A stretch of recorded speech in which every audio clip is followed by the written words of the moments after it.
नमस्कार, आप देख रहे हैं 4 PM कर्नाटक। मैं हूं सिमरन।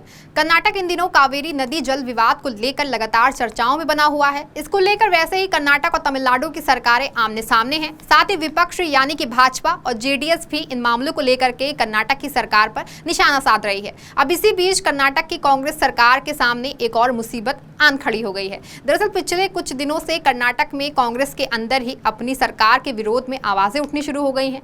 वहीं कुछ दिनों पहले भाजपा नेता की ओर से भी ऐसे दावे किए जा रहे थे कि जनवरी में कर्नाटक की सिद्धारमैया सरकार गिर जाएगी। हालांकि इसका कांग्रेस की ओर से खंडन कर दिया गया था, लेकिन अब कांग्रेस के अंदर अपनी ही सरकार के लिए उठ रही तमाम तरह की मांगे और दावों ने कर्नाटक की राजनीति में कुछ हलचल जरूर पैदा कर दी है।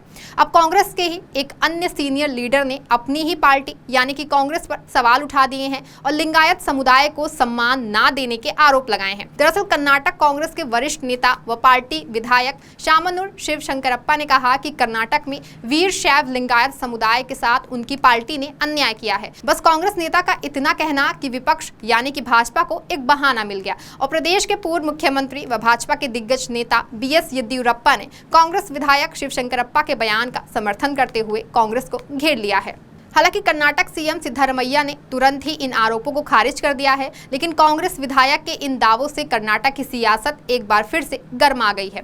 दरअसल जिन कांग्रेस विधायक शामनूर शिवशंकरप्पा ने पार्टी पर सवाल उठाए हैं और वीर शैव लिंगायत समुदाय को सम्मान देने का आरोप लगाया है, वो शिवशंकरप्पा वीर शैव लिंगायत समुदाय के प्रमुख संगठन ऑल इंडिया वीर शैव महासभा के अध्यक्ष भी हैं और लिंगायत समुदाय का एक जाना माना चेहरा माने जाते हैं। इसीलिए कांग्रेस पर वीर शैव लिंगायत को सम्मान ना देने का आरोप लगाते हुए कांग्रेस विधायक शिवशंकरप्पा ने कहा कि कई लिंगायत समुदाय के नेताओं को कुछ नहीं यानी कि अच्छे पद नहीं मिले हैं। हमारे समुदाय और उनके नेताओं को परेशानी हो रही है। उन्होंने कहा कि पहले लिंगप्पा और वीरेंद्र पाटिल सीएम रहे थे, उनके कार्यकाल में हमने प्रशासन चलाया, उन्होंने हमारा ख्याल रखा और जब हमारे समुदाय के लोगों को असहाय महसूस हुआ तो उन्होंने मदद की। इतना ही नहीं, कांग्रेस विधायक की शिवशंकरप्पा ने तो लिंगायत समुदाय के लिए सीएम पद तक की मांग कर डाली है।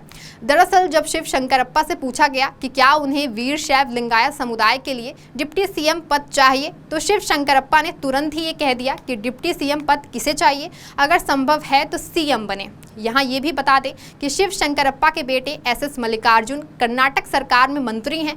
ऐसे में अपनी ही सरकार के खिलाफ आकर के बयानबाजी करना और सीएम पद की मांग करना हर किसी को चौंकाता है और यही वजह है कि कर्नाटक की सियासत गर्मा गई है, क्योंकि अपनी ही पार्टी के नेता द्वारा पार्टी व सरकार पर उंगली उठाने से कर्नाटक सरकार विपक्ष के सभी निशाने पर आ गई है।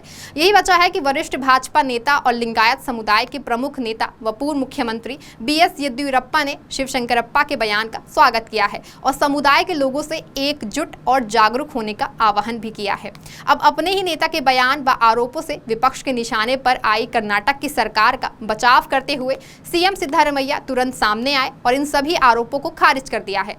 सीएम सिद्धारमैया ने शिवशंकरप्पा के दावों को खारिज कर दिया है और कहा है कि वीर शैव लिंगायत समुदाय के साथ उनकी सरकार में कोई अन्याय हुआ ही नहीं है। उन्होंने ध्यान दिलाया है कि उनकी सरकार में इस समुदाय से 7 मंत्री हैं। उन्होंने कहा कि कांग्रेस शासन में किसी के साथ अन्याय नहीं हुआ है। दरअसल इस बयान के बाद इतना हो हल्ला इसलिए भी मच रहा है क्योंकि कर्नाटक की राजनीति में वीर शैव लिंगायत समुदाय काफी अहम है। ये समुदाय राज्य की जनसंख्या व करीब 17% और सरकार बनाने और गिराने में सक्षम है। ये वर्ग सामान्य तौर पर भाजपा समर्थक माना जाता है, जो कि BS येदियुरप्पा इसी समुदाय से आते हैं और उनकी इस समुदाय पर सबसे मजबूत पकड़ मानी जाती है। लेकिन पिछले विधानसभा चुनाव में वीर शैव लिंगायत समुदाय ने कांग्रेस पर भरोसा दिखाया था। इसी का नतीजा रहा कि कर्नाटक में कांग्रेस को बम्पर जीत मिली। अब जब लोकसभा चुनाव नजदीक हैं, तो वीर शैव लिंगायत समुदाय के एक बड़े नेता द्वारा कांग्रेस पर अन्याय का आरोप लगाना पार्टी के लिए मुश्किल खड़ी कर सकता है। वैसे पिछले कुछ दिनों से कर्नाटक की कांग्रेस सरकार को लेकर के अलग अलग तरह के दावे किए जा रहे हैं। इससे पहले अभी बीच में इन चर्चाओं ने भी काफी जोर पकड़ा था कि कर्नाटक में कांग्रेस सरकार में 5 और डिप्टी सीएम बनाए जा सकते हैं। उस समय कांग्रेस विधायक बासवराज राया रेड्डी ने भी ये दावा किया था कि राज्य में 5 और उप मुख्यमंत्री बनाए जा सकते हैं। उन्होंने उन्होंने कहा था कि सरकार इसे लेकर के विचार कर रही है। कांग्रेस विधायक ने कहा था कि ये प्रस्ताव कैबिनेट में भी पेश किया जा चुका है और कई मंत्री इसके समर्थन में हैं। कांग्रेस विधायक ने अपने दावे में आगे ये भी बताया था कि राज्य के गृह मंत्री जी परमेश्वर और पूर्व मंत्री MP पाटिल भी इस प्रस्ताव के समर्थन में हैं। बासवराज रायरेड्डी ने कहा था कि कर्नाटक में कम से कम 6 डिप्टी CM नियुक्त होने चाहिए। हमारी सरकार अगले साल होने वाले आम चुनाव को लेकर इस पर चर्चा कर रही है। कई वरिष्ठ नेताओं ने इस प्रस्ताव को पहले ही समर्थन दे दिया है। बता दें कि इससे पहले कर्नाटक के सहकारी मंत्री KN राजन्ना ने भी अतिरिक्त डिप्टी CM नियुक्त करने की मांग की थी। रायरेड्डी ने आंध्र प्रदेश में 5 डिप्टी CM होने का हवाला दिया है और कहा है कि कर्नाटक राज्य बड़ा है और यहाँ 5 और डिप्टी CM बनाए जा सकते हैं। जाहिर है कि अभी सिद्धरमैया सरकार में सिर्फ DK शिव कुमार ही एकमात्र डिप्टी CM है। हालांकि अभी तक 5 डिप्टी CM वाले दावे पर कोई खबर सामने नहीं आई है। ऐसे में अब अपनी ही सरकार पर उंगली उठाना और लिंगायत समुदाय में CM पद की मांग करके कांग्रेस विधायक शिव शंकरप्पा ने राज्य की सियासत में एक बार फिर से हलचल पैदा कर दी है, क्योंकि इससे भाजपा को बैठे बैठे एक मुद्दा मिल गया है। फिलहाल अब आगे क्या होता है ये तो आने वाला वक्त बताएगा। इस खबर में आपके लिए बस इतना ही। देखते रहें 4 PM कर्नाटक। धन्यवाद।